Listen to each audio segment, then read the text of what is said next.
walk, I strut, I walk, I strut, I walk, I strut.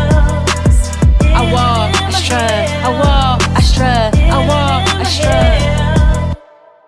Healing in my heels, healing in my heels, healing in my heels. I walk, I strut, I walk, I strut, I walk, I strut.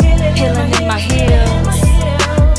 I learned to walk on my own. I never asked for anyone to teach me. I just watched, I listened, and I was supported to walk. All right, so welcome to TeaTalk. Thank you so much for joining us. Today we're going to be talking about mental health, and it's called Matters of the Mind. We've got our guests, Rowan Higgins, as well as Jody Loiseau Scott, two of my good friends. I just wanted to have a good sister talk so that we could talk about not only matters of the mind, but issues that Black women like us go through that I'm sure many people have experienced. And so I just want to make sure that, we're real, we're honest and transparent. I'm going to start with you, Rowan. Tell me a little bit about what you do to help our community. For sure. Well, first of all, thank you for having me. I think this is such an important topic. So what I do in the community, well, what I've been doing for a long time, which was just by grace, was as an educator working with kids in the schools and the community. And after a lot of time has passed, I started focusing on women because, yes, I'm working with youth that are at risk. It's a subject that, people don't feel we should be calling kids at risk, but that's what they labeled me, right? Exactly. And over time, I realized I had gone through burnout.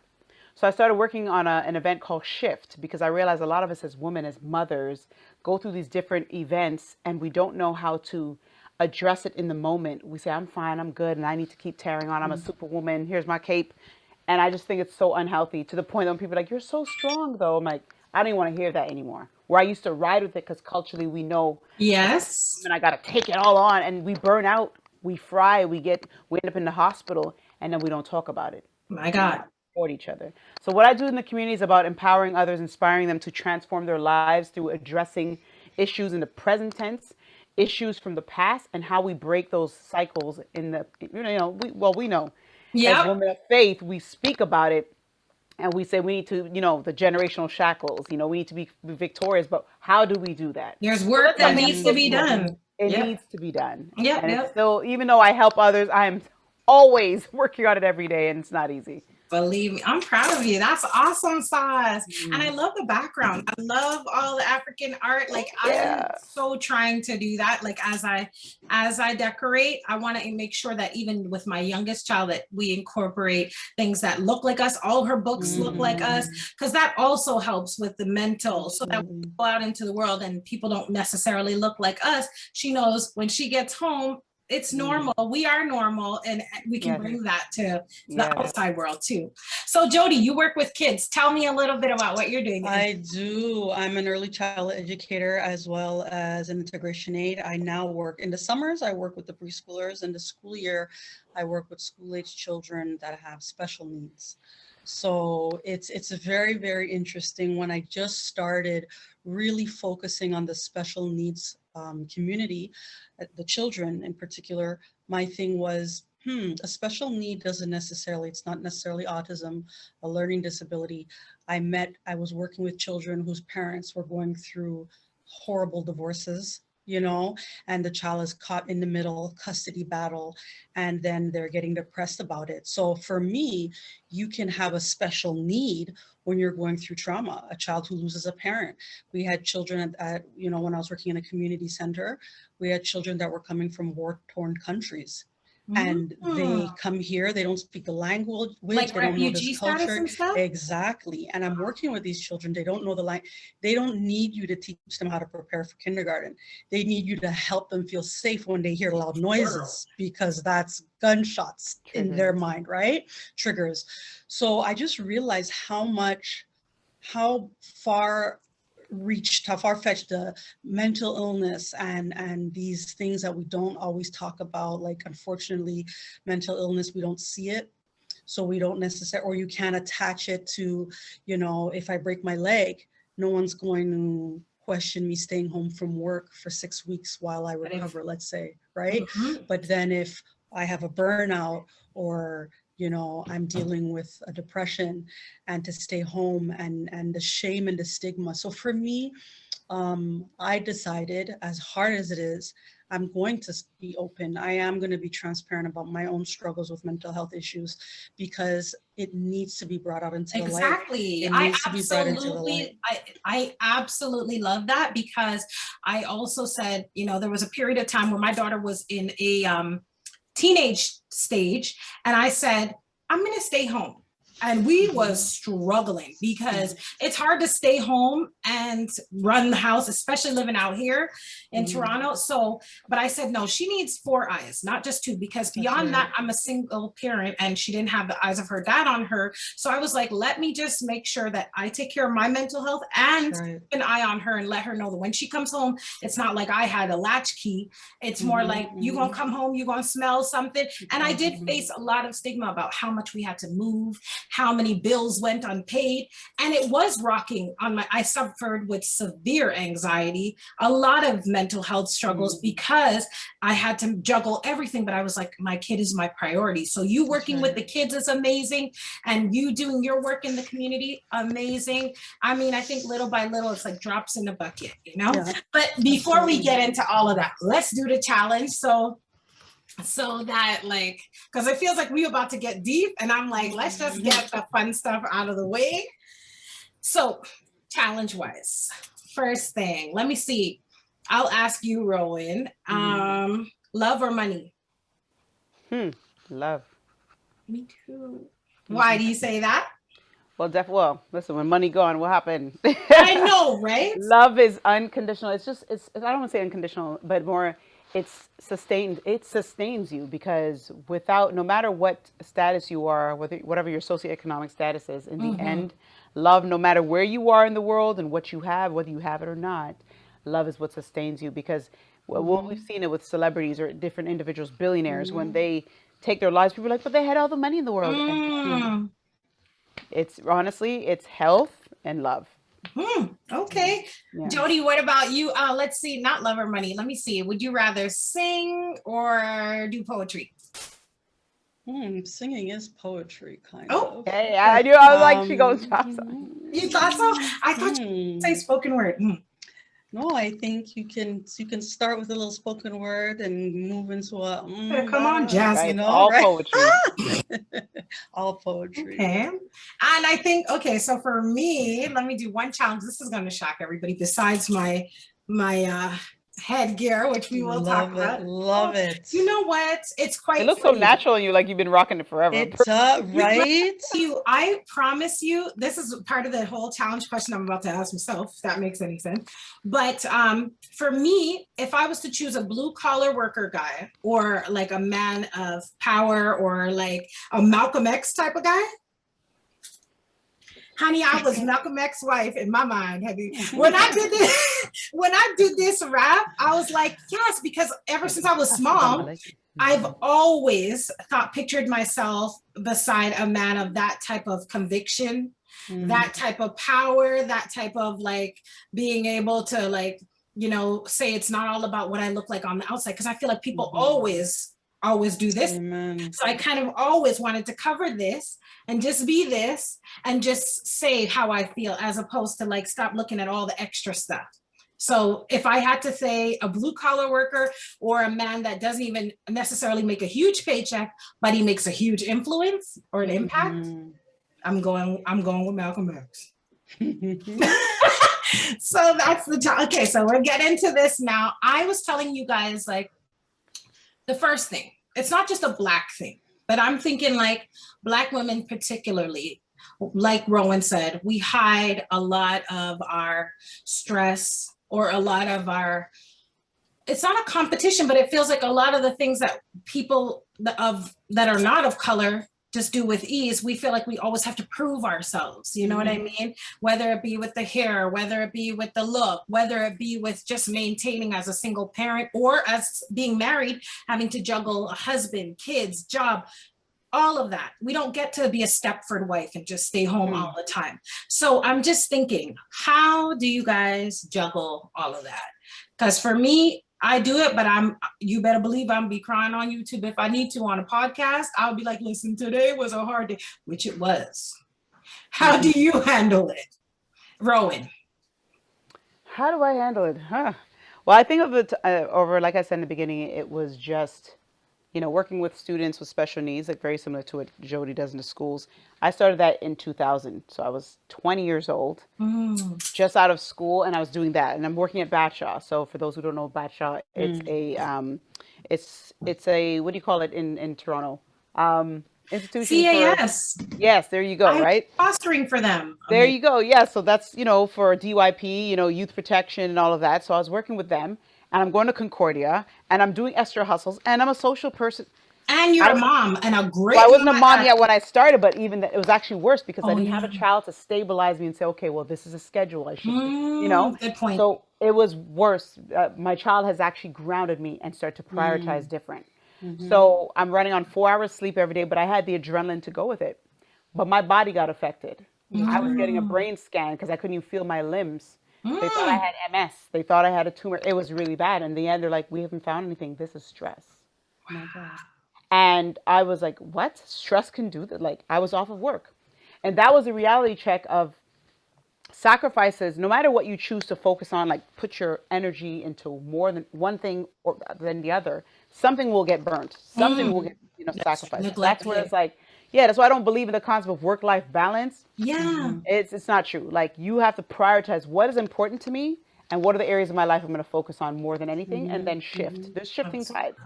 So if you're Oh, saying, hey, I want to get like in Toronto, like yo, I need to pay for my mortgage. I'm going to get 3 jobs.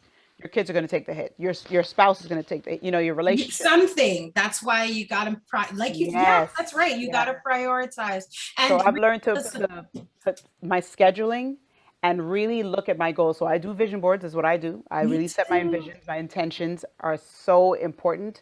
I do pray about it. I ask for clarity and what would you have me do? What makes sense? And if I had 24 hours to live, would I be doing this? Mm.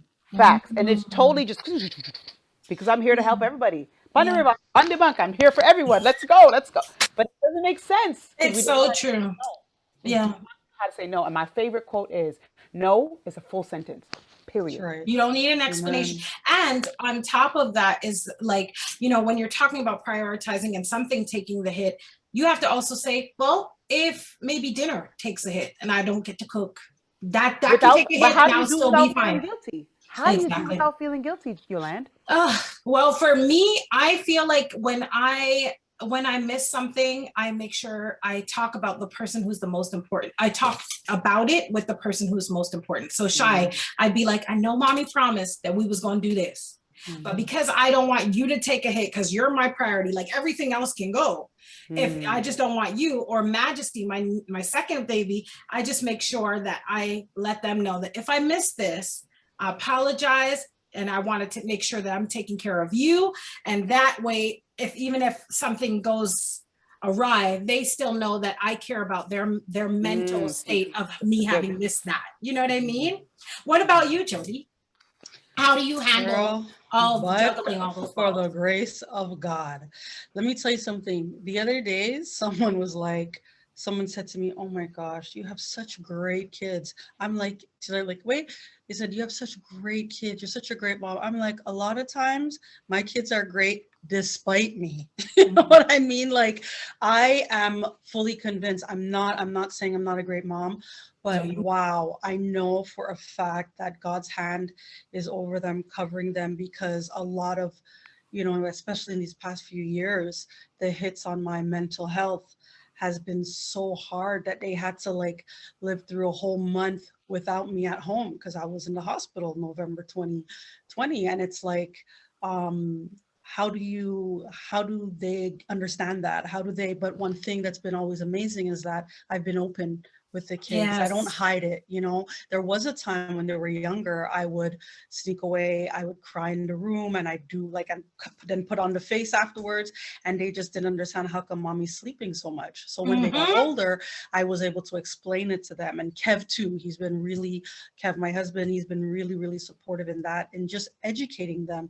And it's incredible to see how these children who grew up hearing about mental illness, knowing that therapy is a good thing, reaching out Trust is a me. good thing. If you need medication, you use medication and you seek the Mm. right people, and to hear how they will talk now with others. Their understanding is so much. So that I find too is what us being more open. It's allowing the next generation after us to be open and to speak up and to not hide it. And for me, juggling, honestly, I have a really difficult time prioritizing. I also have Okay. ADHD, so that's one of the executive functioning. Yes, girl. So That's why you're good at that's your job, right? Because we're the yes, opposite. exactly. So sometimes it's hard. Everything feels important. But Kev That's a told very me good point. that's really hard when everything seems important. But if anything, COVID has shown me what I could live with and what I could live without. You know what Right, I'm saying? Right. right. Things that we thought were so important that we needed, and it's really got me rethinking things. And you know, Kevin said to me a long time ago, because like you said, Ro, I have such a hard time with the word no. He says to me, he's like, just remember, when you say no to something, when you say yes to something, you're saying no to No, to something something else. else. Mm. So if I'm saying yes to going out there to do something that I just feel that I should, you know, impulsivity, I'm going to be called and pulled away to a million different things because I feel needed or whatever. And then my children are lacking. My children haven't really had any kind of one-on-one time. Like I'm out there They get the no when saving, you say right? yes. I'm out there trying to save the world. Yes. While in my house, my children are lacking. That You know, God's not gonna, God doesn't get any honor from that, I don't think. I was actually okay. So first of all, what you were saying about the yes and no situation, because I was molested as a child, Mhm. and I'm always open about that. I always say no, even if the answer should Mm. be yes. I'm like, Wow. hell no. You know why? Because Wow. I'm not going to give anybody a chance Good.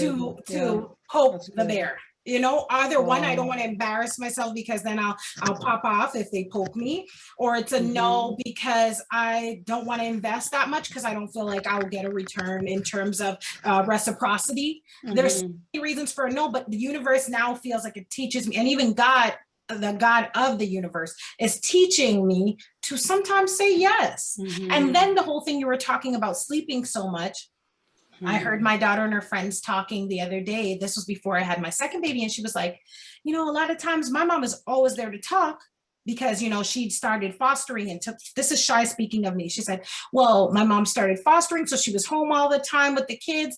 But a lot of the times when we came home, dinner is cooked, but she's in her room. We come to Mhm. the room to talk to her about our issues. And now that I'm a social worker, I'm thinking, oh, I did spend a lot of time Mhm. in solitude, shades down. And now Mhm. I'm thinking, yeah, I did a good job. She's a great kid. She's 20, awesome now. Great. But at the same time, I'm like, with my youngest baby now, I'm like, you will not find me in the room. We will go outside Mhm. and get some fresh air. Your friends want to talk to me. We can sit on the stoop, but I'm not going to be curled up in the bed hiding from the Mhm. world, Mhm. Mhm. you know? So speaking of kids and moms and all that stuff, Rowan, you were speaking of your mom having issues with mental health. I want to hear your perspective of growing up with that, because even your sister was like my best friend. She Mhm. Tamara, we went to Wager. She was super cool. And I remember one time we had seen your mom, but Mhm. we didn't go up to her because that Yeah. day was a hard day. We saw your mom, we said, hey, that's your mom, Tamara. But Tamara didn't really want to tell us why we're not going, Mm. hi, mom. You know what I Yes. mean? Yes. So I want to get your perspective on how it Mhm. is growing up with seeing your mom deal with that and muddle through it, because Mhm. she's come a long way and she's an amazing, strong woman. Yeah, well, thank you for saying that. Yeah, being a child or being a family member of a loved one who's struggling with mental health is one Mm. of the most challenging things to watch and endure. And like you said, mom and sister. So growing up, like that is when people hear my origin story, one of the craziest things is that it started with my mother getting kicked down the stairs while she's pregnant with me, and head injury, caused by my father. And that is actually one of the crucial, pivotal moments of my mother's life, being abused Mm. while pregnant and having My children God. close during postpartum, getting pregnant again while being abused. So that cyclical pattern is very important. And I start with that because that's where it really began. And there's also a lot of characteristics of certain traits that I notice with people that I know who have mental illness, my mom included, and my sister. Very very, I don't say docile, but very soft spoken. They're very shy, and they Mm. may not verbalize things in a certain way that other people do. They may not be as outgoing or You don't extroverted. say no as often. You don't say no as often, and they're very kind-hearted, because even when I hear them in their episodes, they're talking about what they did to people, and that's when you see the Yes. danger, that then you're like, who that, right?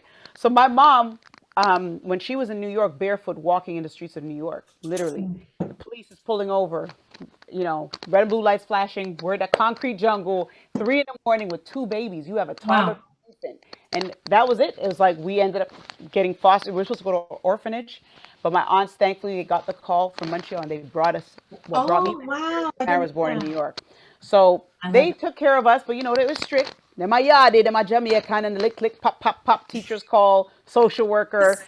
That was it. And over the years, finally, it was like foster care, and had an amazing foster mother. Bless your heart for you guys who are doing that. Oh, that And but in so 2 years, happy. she died of cancer. Oh, shoot. She Okay. passed away, and I was at Wager at the time. I think grade 10, and they wanted me to live in group homes. I'm like, hell no. That's right. No. That was like Rowan started to do the running spree. But now I'm Okay. 16, 17. They didn't really grapple me because I'm showing up to school. But these are the Yeah. times my mom is actually not able to take care of us, to keep it short. And watching her till this day during the pandemic was the worst moment because, like I said, we're resilient as Black women. We do what Yes. we gotta do. So I've always been fine. But let me tell you, that pandemic, my mother went missing, and I didn't know where she was. And you call the police station, they're like, "Oh, sorry, our system's not like the same as before," and I had no idea where she was. And the I police station was flatlined. closed out here. Yeah, So it's crazy. right. I flatlined because that was the moment where I realized it was Mother's Day. My mother's missing. My daughter had also gone through 2 concussions. I'm seeing stuff going on with her, similar to what I grew up with. So Okay. now I've lost my mind because I'm supposed to have Mama complete bear. information. Mama Yeah. bear. Yeah. Yeah. And that brought me, I'm the anxious Mm. person, so I'm the other end. I've never been depressed in my life. In fact, it was more mass depressive. Mm. I crashed in a way. You talk about staying in the dark, isolating self, silent, can't speak. Right. I was totally polarized Wow. to what my body was used to, which is ADHD, anxiety, masking everything. I'm fine. Oh no. So Yeah. 30 years of the issues when I come to recognizing it, Yeah. came unraveling when my mom went missing. Wow. Yeah. My That's So God. deep.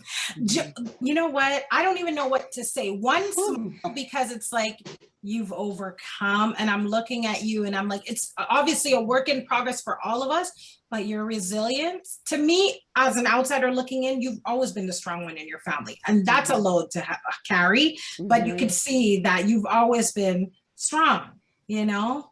Can I jump on something that you line? I think it's important, but always looking like this person that's strong that people will say. Now, when you turn to them, I say, Yolanda, man, I'm so, and I have had friends and family, don't cry. I've never seen you cry. They don't know how to accept it. How to handle You're it. not allowed to break down. My And that gosh. is such a thin So line. Jody, just tell me in 2 minutes about like Okay. your experience as a mom with the kids. How do you like, because Rowan said it from growing up perspective, but as you watch your kids watching you, Let me how is tell it to you say bye to them? I got to go to the hospital for a moment. what has been so difficult, and what, I'm sure all three of us, we grew up and were surrounded by strong Black women.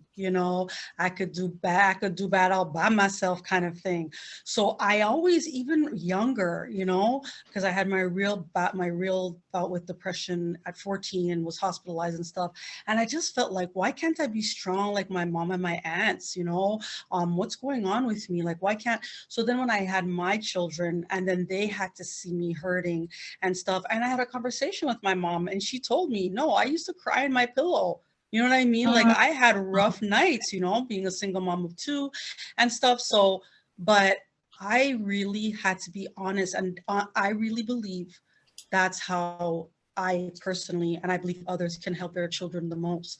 Being transparent. Don't pretend, because they pick up on things. They pick up on things so easy. And it's when you say, no, everything's fine, but it's showing. I don't have a good poker face. So I wear my heart on my sleeves. So it's like, to be honest with them and being like, I'm not having a good day. I'm not having a good week. To have to, it wasn't even say bye and then go to the hospital. It was, I went to my doctor's, then ended up going in the hospital right after. So the first time my kids saw me was like, I was hospitalized for a week, so I didn't even see them for a whole week, you know. What I want to say though is my mom has always, and this has translated to me, you know, West Indian family, keep everything in the family, don't air your dirty laundry. My mom was always, because of my trauma as a child as well, she was always supportive when it comes to therapy and that kind of stuff. And what I wanted to just really important, I think it's so important for us to grasp in the Christian community, in the church, is when we read this Bible that we know is our instructions, you know, for Christian life. Jesus wept in the garden. He became so overcome with emotion and pain and heartache and anxiety because of what lay before him, that he asked the Father to take the cup from him if possible. Elijah, after getting God to bring down fire from heaven, he ran away and was in a cave, depressed, right? So these emotions are normal, you know. Judas committed suicide. Yep. David didn't want to eat and couldn't sleep, weeping for his son to be healed. I just want us to not oh no, it's so normal, but we need to normalize this. That's how we're going to take away the stigma. Right. And one thing I want to say is, I am not my mental illness, but my mental illness is a part of me. And it's a part of my whole me. And ignoring it is not going to get it. You know what I mean? That's right. Yeah. And what depression, anxiety, and ADHD has done for me, it has made me a compassionate, empathetic person. That's right. I can show kindness because I know what it's like to suffer. So, you know what I'm saying? So it's just so important that was for us well to keep talking about it. That's like an amazing summary of everything we've talked about. Thank you, Yolande, for this. It's my pleasure, and I totally. It's my pleasure, and I totally, you know, want the world to know that us, you know, we as Black women, we're a community. We're able to be honest with each other, be ourselves. You know, no hair, whatever the case is, struggles. Everything that we go through, we have to be a village for one another, for our children. And, you know, I think it pleases God when we're able to be transparent with one another and be like, you know, as much as you just said, you know, your mom also said, what happens in this house stays in this house. If we could say it's our house, if we develop that culture for our kids, I think we'll make better wives, we'll make better community impact people, we'll be better social workers, youth workers, all of that. Yeah. So I love you guys, and thank you so much, ladies, for joining me. Like us on Facebook, follow us on Instagram, and don't forget to subscribe on YouTube. This is Yolande with TeaTalk and Rowan Higgins, as well as Jody Loiseau Scott, saying God bless and be well. I learned to walk on my own. I never asked for anyone to teach me. I just watched, I listened, and I was supported to walk, lifting one heel at a time. My path of wealth, my path of love, my path of health, my path of joy. I strut, I walk, I strut, I walk, I strut, I walk, healing in my heels. That's my rhythm. Healing in my heels. When I heal myself, I heal the generations that follow. I heal my understanding of being a woman. I heal my memories and purify them by creating healthier memories, exploring possibility through my imagination. I heal my inner feminine by forgiving my mother for the time she let her own pain manifest into mine. My feminine being knows the way forward. I'm going against the grain, making beautiful mistakes. I fought hard to find my voice. Fear won't silence me. Courage is the choice. I'll set myself free over and over and over again. I honor my power to choose, to respect and love myself. I will no longer honor any vow, intention, word, commitment said by me or about me that is based in fear or doubt. I choose to take time and space for myself to decide what is true for me, period. I am gentle with my fears, flirting with my fears' core while being soft as I enroll them into my awareness. Sheesh, I'm really glowing, like for real, I got the glow. I strut, I walk, I strut, I walk, I strut, I walk, I strut, I walk, healing in my heels, healing in my heels, healing in my heels. I walk, I strut. The greatest gift I can give to others is my purpose.